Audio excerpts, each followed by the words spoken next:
May the 1st, 1916, a poet named Padraig Pearse wrote a letter for his mother from a jail cell in Dublin. He said, "We are ready to die, and we shall die cheerfully and proudly. Personally, I do not hope or even desire to live. You must not grieve for this. We have persevered Ireland's honour on our own." Pearse died 2 days later, and in my own words, I'd rather die a man than live a coward. Pearse led the rising to bring England's 800-year rule of Ireland to an end. In the last year of his life, Pearse had led one of the most destructive revolts in Irish history, the Eastern Rising. His ambitious goal to bring England's 800-year rule in Ireland to an end. Ireland was colonised by England in the 18th century. It is because of those who have been in power the last few years in England. Their rule or policies are spreading across Ireland. Padraig Pearse once said, "Irish culture and traditions will not be kept while the current British politicians are still in power. There is one thing worse than bloodshed, and that is slavery." So Pearse joined the Irish Republican Brotherhood, led by Thomas Clarke.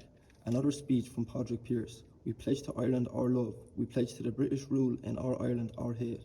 I hold it a Christian thing to hate evil, to hate untruth, to hate oppression, and hating them to strive to overthrow them.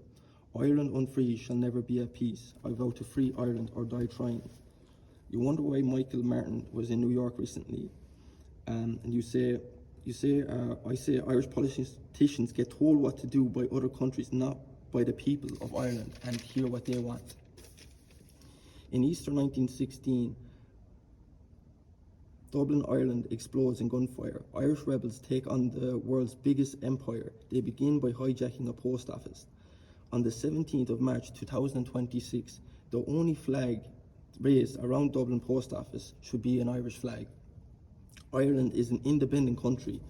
I'd rather die a man than live a coward.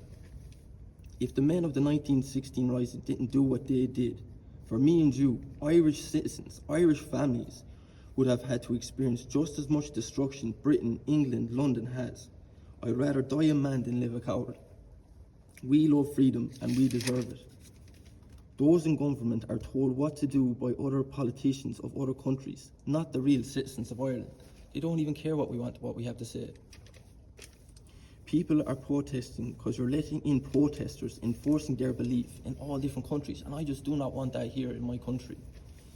I reach out to the true Irish: defend your country, make your ancestors proud and the future generations proud, because freedom is more desirable than anything in the world. If you strike us down, we shall rise again and renew the fight. You cannot extinguish the Irish passion for freedom.